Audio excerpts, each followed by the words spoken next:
Bonjour à toutes. Aujourd'hui, dans cette vidéo, vous n'allez pas voir ma tête parce que je vais donner la vedette à mon chouchou. Alors, qui est mon chouchou, me direz-vous? Alors, je vais vous en faire une description rapide sur le mode avantage. Il me permet de garder la ligne, il me permet de décompresser en sortant du travail, d'arriver de bonne humeur le matin, d'entendre mon fils chanter quand je l'emmène à l'école, d'avoir plaisir à aller faire mes courses, de me garer en 2 secondes partout où je vais, d'attirer l'attention des autres et d'entamer des discussions absolument passionnantes. Je vous présente mon vélo électrique. Alors, c'est pas n'importe quel vélo électrique. Déjà, j'ai beaucoup réfléchi sur la consommation et l'avenir des batteries. Alors, la consommation des batteries, en l'occurrence de celui-ci, c'est l'équivalent d'une ampoule qui sera allumée pendant 1 heure et ça me permet de faire tous mes trajets journaliers pendant toute une semaine. Ce qui est quand même énorme avec mon piston un petit peu costaud à l'arrière. La batterie, elle, a une garantie de vie de 15 ans. Elle est fabriquée au niveau européen, normalement en Angleterre, et le vélo aussi.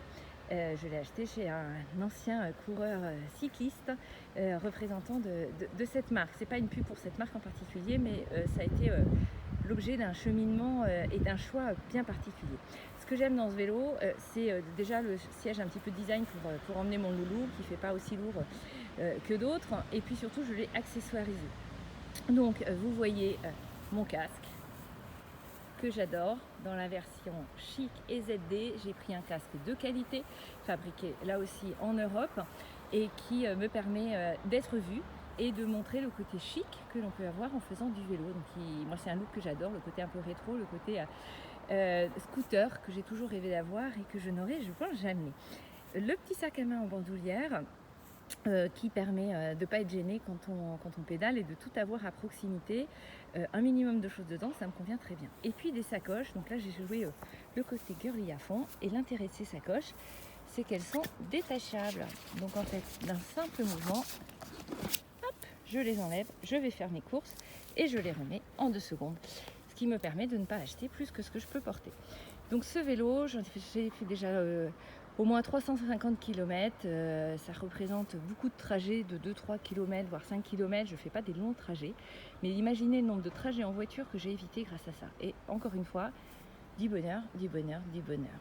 Bon, alors, si vous aussi ça vous inspire, si vous aussi vous êtes passé au vélo, alors pas forcément électrique, mais moi j'ai un loulou qui est costaud, et surtout j'habite une ville comme Brest, qui a des côtes énormes, et sans vélo électrique, pas de salut, en tout cas pas pour moi.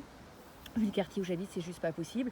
Mais si vous avez un vélo normal, ressortez-le, faites-le réparer. Il y a des aides qui sont d'ailleurs mises en place pour ça à l'issue du confinement. Donc n'hésitez pas à en profiter. Franchement, que des bénéfices. Donc témoignez en dessous de cette vidéo, s'il vous plaît. Et puis encore une fois, si vous avez pas encore partagé votre déclic écolo, n'hésitez pas à le faire. Et toutes vos sources d'inspiration sont les bienvenues. À très bientôt.